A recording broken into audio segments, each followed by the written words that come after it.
Hello guys and welcome back to Dinkar गुरुजी।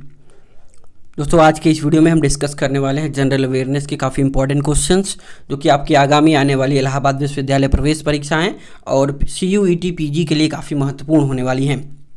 तो आप सभी लोग वीडियो को शुरू से लेकर अंत तक जरूर देखिएगा। बाकी जो लोग चैनल पर नए हो चैनल को सब्सक्राइब कर लें, बेल का आइकन प्रेस कर दें इसी तरह की इंपॉर्टेंट वीडियोज़ के अपडेट्स सबसे पहले पाने के लिए। दोस्तों आज का हमारा सबसे पहला प्रश्न है कि पूर्व वैदिक आर्यों का धर्म प्रमुखतः क्या था। ठीक है, तो यहाँ जो प्रश्न पहला पूछा जा रहा, पूर्व वैदिक काल के जो आर्य हुआ करते थे उनका धर्म क्या हुआ करता था।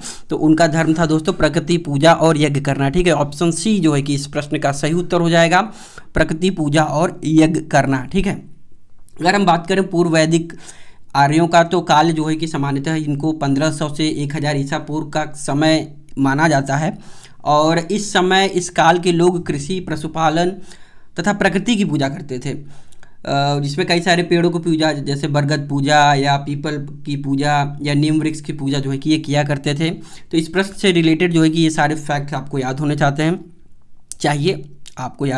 बढ़ते हैं इसी के साथ अगले प्रश्न की तरफ। हमारा अगला प्रश्न है दोस्तों कि भारत के किस स्थल की खुदाई से लौह धातु के प्रचलन के प्राचीनतम प्रमाण मिले हैं। लौह धातु यानी कि लोहा सबसे पहले कहाँ पर पाया गया था जब भारत की खुदाई की जा रही थी, यानी कि जो आर्कियोलॉजिस्ट है जिन्होंने खुदाई की, तो यह जो मिला था वह ऑप्शन बी यानी कि अतरंजी खेड़ा नामक स्थान पर जो है कि यह मिला था। भारत में लौह धातु के प्रचलन के प्राचीनतम साक्ष्य जो है कि उत्तर प्रदेश में अवस्थित अतरंजी खेड़ा से प्राप्त किए गए हैं। अतरंजी खेड़ा उत्तर प्रदेश के एटा जनपद में स्थित है, जहां से वर्ष 1964 में RC गौड़ और नरूल हसन ने इस स्थल का उत्खनन यानी कि खुदाई की थी और बड़ी मात्रा में लौह उपकरण की प्राप्ति हुई, जिनमें बाण, भाला, फलक, चिमटे, कीले, कुल्हाड़ी और मछली पकड़ने का कांटा आदि जो है कि मिला था।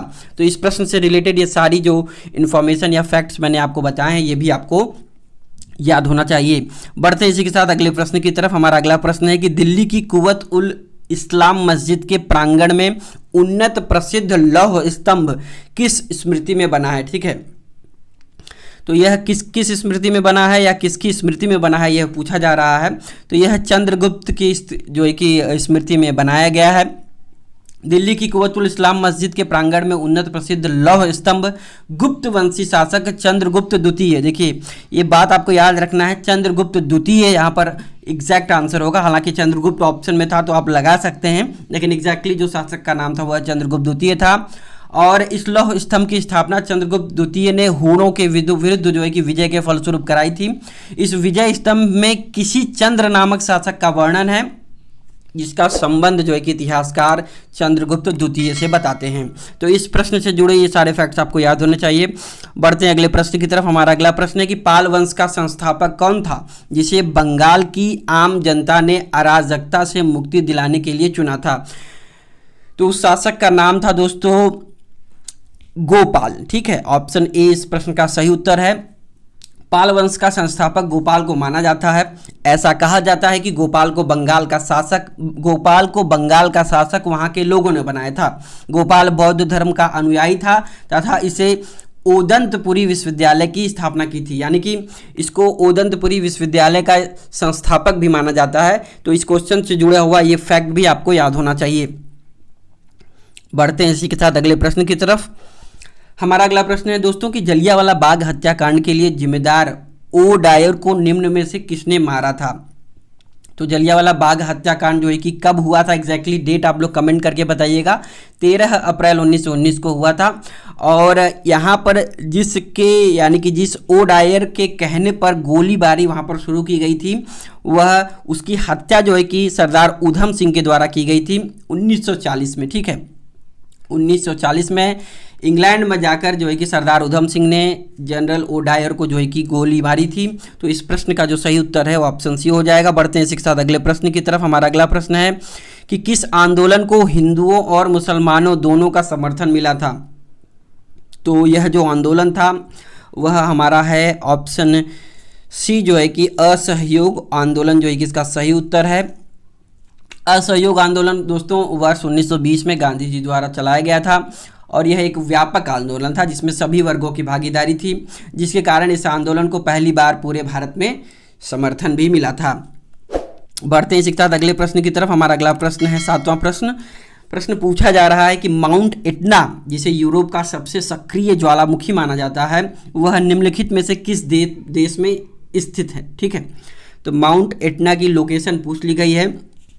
तो माउंट एटना जो है दोस्तों कि इटली देश में जो है कि स्थित है, और इटली के सिसिली आइलैंड, यह भी याद रखना है कि एक आइलैंड है सिसिली, वहाँ पर जो है कि यह ज्वालामुखी स्थित है और इसको यूनेस्को की विश्व धरोहर में भी शामिल किया गया है। तो इस क्वेश्चन से जुड़े हुए ये फैक्ट्स भी आपको याद होने चाहिए। बढ़ते इसी के साथ अगले प्रश्न की तरफ। हमारा अगला प्रश्न 8वां प्रश्न है आज का कि निम्नलिखित में से कौन सी एक आग्नेय चट्टान नहीं है। So which of the following is not an igneous rock. तो नाइस या नीस इसको कहते हैं। यह जो है कि एक आग्नेय यानी कि इग्नियस चट्टान नहीं है। जो नीस है वह एक अवसादी या रूपांतरित चट्टान इसको कहा जा सकता है। तो इस क्वेश्चन से जुड़े हुए ये फैक्ट आपको याद होने चाहिए। बढ़ते हैं इसी के साथ अगले प्रश्न की तरफ। हमारा अगला प्रश्न है कि भारतीय वानस्पतिक सर्वेक्षण यानी कि बॉटैनिकल सर्वे ऑफ इंडिया का मुख्यालय कहाँ पर है। तो यहाँ पर ऑप्शन में हमारे पास लखनऊ, उटक मंडलम और दार्जिलिंग और कोलकाता दिया हुआ। तो इसका जो सही उत्तर हो जाएगा दोस्तों ऑप्शन डी कोलकाता हो जाएगा। तो जो बॉटैनिकल सर्वे ऑफ इंडिया का मुख्यालय है वह कहाँ पर है, वह है कोलकाता में। इसकी स्थापना दोस्तों ब्रिटिश सरकार द्वारा 13 फरवरी 1890 को की गई थी। इसका मुख्य उद्देश्य भारत में विद्यमान पादप संसाधन का सर्वेक्षण करना है। वर्तमान में यह वन एवं पर्यावरण मंत्रालय के अधीन एक वानस्पतिक वैज्ञानिक संस्थान है। बढ़ते इसी के साथ अगले प्रश्न की तरफ। हमारा अगला प्रश्न है कि मानस राष्ट्रीय उद्यान कहाँ पर अवस्थित है। तो ये काफ़ी आसान प्रश्न है। निश्चित रूप से आप सभी को पता होगा कि मानस राष्ट्रीय उद्यान असम में अवस्थित है। इसकी स्थापना वर्ष 1990 में की गई थी। इस राष्ट्रीय उद्यान में एक टाइगर रिजर्व और एक हाथी रिजर्व भी है। यह उद्यान अपने दुर्लभ और लुप्त प्राय स्थानिक वन्य जीवों के लिए जाना जाता है, जैसे कि गोल्डन लंगूर, पिग्मी होंग, मानस जंगली भैंसा इत्यादि जो है कि के लिए यह काफ़ी प्रसिद्ध है। तो इस प्रश्न से रिलेटेड सारे फैक्ट्स आपको याद होना चाहिए। बढ़ते हैं इसी के साथ अगले प्रश्न की तरफ। हमारा अगला प्रश्न है कि भारत में सबसे अधिक जैव विविधता संपन्न क्षेत्र कौन सा है। ठीक है, बायोडाइवर्सिटी रिच जोन की बात की जा रही है। तो भारत का जो पश्चिमी घाट है यानी कि ऑप्शन सी जो यहाँ पर आपको दिख रहा है, यह इसका सही उत्तर हो जाएगा। पश्चिमी घाट की अगर हम बात करें तो विश्व में जैविकी विविधता के लिए बहुत ही महत्वपूर्ण है और इस दृष्टि से विश्व में इसका 8वां स्थान है। इसे यूनेस्को के विश्व धरोहर स्थल के रूप में भी मान्यता प्राप्त किया है। तो इस प्रश्न से रिलेटेड ये फैक्ट आपको याद होने चाहिए। अगला प्रश्न है साइलेंट वैली परियोजना निम्न में से किस राज्य से संबंधित है।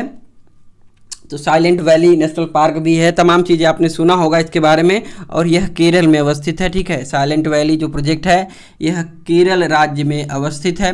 साइलेंट वैली परियोजना का संबंध केरल राज्य से है। साइलेंट वैली परियोजना केरल के पलक्कड़ जिले में नीलगिरी की पहाड़ियों में स्थित है। यह उद्यान भारत के दक्षिण पश्चिमी घाट के वर्षा वनों और आर्द्र उष्णकटिबंधीय सदाबहार वन के आखिरी छोर पर है। साइलेंट वैली परियोजना एक सामाजिक आंदोलन था जिसका उद्देश्य भारत के केरल के पलक्कड़ जिले में एक सदाबहार उष्णकटिबंधीय जंगल साइलेंट वैली के संरक्षण के उद्देश्य से था। तो इस प्रश्न से जुड़े ये सारे फैक्ट्स आपको याद होने चाहिए। बढ़ते हैं आज के अपने अगले प्रश्न की तरफ। हमारा अगला प्रश्न है कि भारत में नागरिकों के लिए निर्धारित मत देने की न्यूनतम आयु क्या है। तो भारत में जो भी लोग हैं 18 वर्ष की आयु पूरी कर चुके हैं वह जो है कि अपने मत का प्रयोग कर सकते हैं। तो इस प्रश्न का सही उत्तर ऑप्शन ए हो जाएगा। वर्ष 1979 से माफ़ कीजिएगा 89 से पहले जो है कि यह आयु जो है कि 21 वर्ष हुआ करती थी, यानी कि before 1989 only people above the age of 21 years were allowed to cast their vote. लेकिन after the 61st Constitutional Amendment Act, this age was decreased to 18 years, and now every person of India, every citizen of India who is of 18 years old is capable of casting his vote. Okay, so that's all for this question, and all the facts related to this question should be remembered to all of you. अब हम बात करते हैं अगले प्रश्न की तरफ। हमारा अगला प्रश्न है कि निम्नलिखित में से कौन सरकारिया आयोग का सदस्य था। यानी कि एक कमीशन बनाया गया था, सरकारिया कमीशन, और यह जो कमीशन था बेसिकली ये था कि केंद्र और राज्य के बीच के जो संबंध है उसके बारे में इसको विचार देने थे और संतुलन की क्षमता के लिए जो है कि जांच करना था इस कमेटी को। और इसका जो है कि गठन जून 1983 में किया गया था। और इस सुप्रीम कोर्ट के रिटायर्ड जो है कि जज थे जस्टिस राजेंद्र सिंह सरकारिया, जिनकी अध्यक्षता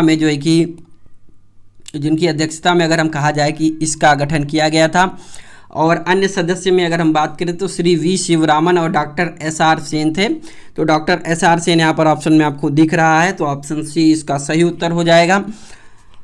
तो सरकारिया कमीशन से रिलेटेड ये फैक्ट्स जो मैंने आपको बताई आपको याद होने चाहिए। बढ़ते हैं इसके साथ अगले प्रश्न की तरफ। हमारा अगला प्रश्न है कि भारत में निर्वाचनों का अधीक्षण, निर्देशन और नियंत्रण किसमें निहित है। ठीक है, इसका सही उत्तर है भारत के निर्वाचन आयोग में ये सब चीज़ें निहित है। भारतीय संविधान में अनुच्छेद 324 के तहत राष्ट्रपति, उपराष्ट्रपति, लोकसभा तथा विधानसभा हेतु स्वतंत्र एवं निष्पक्ष चुनाव प्रक्रिया की व्यवस्था के लिए निर्वाचन आयोग का प्रावधान किया गया है।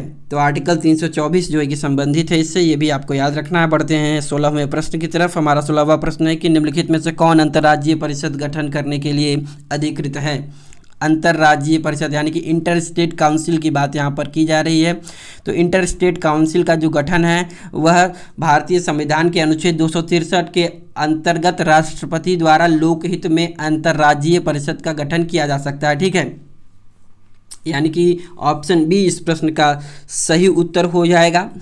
वर्ष 1990 में राष्ट्रपति द्वारा अंतर्राज्यीय परिषद का गठन किया गया। अंतर्राज्यीय परिषद का कार्य राज्यों के मध्य उत्पन्न विवादों की जांच करना तथा उस संबंध में आवश्यक सुझाव देना है। बढ़ते इसी के साथ अगले प्रश्न की तरफ। हमारा अगला प्रश्न है, भारतीय संविधान के अनुच्छेद 1 में यह घोषणा की गई है कि इंडिया अर्थात भारत क्या है, राज्यों का संघ है। It is union of states. Option A जो है कि इस प्रश्न का सही उत्तर हो जाएगा। संविधान के भाग 1 में अनुच्छेद 1 से 4 के अंतर्गत भारतीय संघ तथा उसके राज्य क्षेत्रों का वर्णन किया गया है। तो भाग 1 में इसका वर्णन क्या है ये भी आपको याद होना चाहिए। भाग 2 में जो है कि हम बात करते हैं किसकी, सिटीजनशिप की बात की गई है। भाग 3 में जो है कि फंडामेंटल राइट्स के बारे में बात की गई है। तो इसी तरह तमाम जो भाग हैं, जो पार्ट हैं इंडियन कॉन्स्टिट्यूशन के, उनसे रिलेटेड भी क्वेश्चन आपसे पूछा जा सकता है। बढ़ते हैं इसी के साथ अगले प्रश्न की तरफ। हमारा अगला प्रश्न है कि भारत में किसकी स्वीकृति के बिना कोई भी सरकारी खर्च नहीं किया जा सकता है। ठीक है, तो भारत में संसद जो है कि सर्वोपरि है। तो संसद की बिना स्वीकृति के कोई भी खर्च जो है कि नहीं किया जा सकता है। संविधान के अनुच्छेद 112 के अंतर्गत प्रत्येक वित्तीय वर्ष के संबंध में राष्ट्रपति द्वारा भारत सरकार की अनुमानित प्राप्तियों एवं व्यय का विवरण संसद के समक्ष प्रस्तुत करवाया जाता है, जिसे बजट कहा जाता है।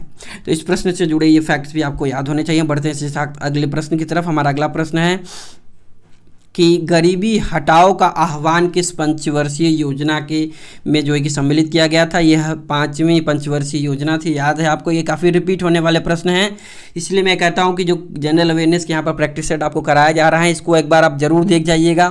एक प्लेलिस्ट भी बना दी गई है, तो उससे आप जरूर देखिए। उसमें सारे क्वेश्चन एटलीस्ट एक बार देख लीजिए, क्योंकि कई सारे ऐसे क्वेश्चन हैं जो हूबहू रिपीट होते आए हैं। ठीक है, तो ये जो 5वीं पंचवर्षीय योजना थी उसमें गरीबी हटाओ का नारा दिया गया था। इंदिरा गांधी की उस समय सरकार थी और 1974 से लेके 79 तक जो है कि यह चला था, यानी कि 1974 से 79 के बीच में जो है कि यह चला था। और जब जनता पार्टी की सरकार आई थी मोरारजी देसाई की, तो इसका समय घटाकर जो है कि 1 साल कम कर दिया गया, यानी कि इसको 1978 में ही बंद कर दिया गया था। बढ़ते हैं सीखता अगले प्रश्न की तरफ। हमारा अगला प्रश्न है, कृषि एवं ग्रामीण विकास क्रियाओं की सभी प्रकार की साख आवश्यकताओं की पूर्ति करने वाली एकमात्र संस्थान है। तो ये काफ़ी आसान प्रश्न है। नाबार्ड जो है कि यह सारा कार्य करता है। कृषि एवं ग्रामीण विकास क्रियाओं की सभी प्रकार की साख आवश्यकताओं की पूर्ति करने वाली संस्था नाबार्ड है। नाबार्ड की स्थापना 12 जुलाई 1982 को हुई थी। यह केंद्र सरकार के पूर्णतः स्वामित्व में कार्यरत संस्था है। तो जो इसकी स्थापना 12 जुलाई 1982 को हुई है, इससे रिलेटेड भी क्वेश्चंस लगातार पूछे जाते हैं, तो इसका स्थापना भी आपको याद होना चाहिए। बढ़ते हैं इसी के साथ अगले प्रश्न की तरफ। हमारा अगला प्रश्न है कि निम्न में से कौन सा कर केंद्र सरकार नहीं लगाती है। विच of the following taxes is not levied by central government. ठीक है, 21वां प्रश्न है, इसका सही उत्तर है मनोरंजन कर, ऑप्शन बी सही उत्तर है। एंटरटेनमेंट टैक्स जो होता है वह जो है कि केंद्र सरकार नहीं लगाती है, जबकि उपहार कर, व्यक्तिगत आयकर तथा निगम कर का निर्धारण केंद्र सरकार द्वारा किया जाता है। मनोरंजन कर की अगर हम बात करें तो यह एक प्रकार का इनडायरेक्ट टैक्स है, ठीक है, यानी कि आपको पता नहीं चलता है कि ये टैक्स आप दे रहे हैं कि नहीं, लेकिन आपसे टैक्स ले लिया जाता है। अगला प्रश्न बढ़ते हैं इसी के साथ। 22वां प्रश्न हमारा कि भारत में रुपए का अवमूल्यन सबसे पहली बार कब हुआ था, यानी कि डिवैल्यूएशन ऑफ रूपी की बात की जा रही है। तो भारत में रुपए का अवमूल्यन सबसे पहली बार 1949 में हुआ था। तो ऑप्शन ए इस प्रश्न का सही उत्तर हो जाएगा। रुपए के अवमूल्यन के अंतर्गत देश की मुद्रा को अंतर्राष्ट्रीय मुद्रा से कम किया जाता है, जिससे निर्यात में वृद्धि तथा आयात में कमी की आशा की जाती है। बढ़ते इसी के साथ अगले प्रश्न की तरफ। हमारा अगला प्रश्न, कार्बन टैक्स लगाने वाला विश्व का प्रथम देश कौन सा है? तो ऑप्शन बी इस प्रश्न का सही उत्तर है। न्यूजीलैंड एकमात्र ऐसा देश है, सबसे पहला देश है इसने कार्बन टैक्स लगाया था।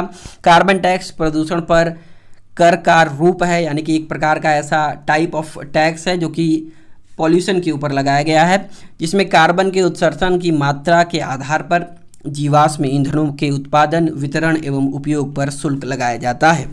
बढ़ते हैं इसी के साथ अगले प्रश्न की तरफ। उत्तर प्रदेश की प्रथम महिला मुख्यमंत्री थी, मुख्यमंत्री की यहाँ पर बात की गई है।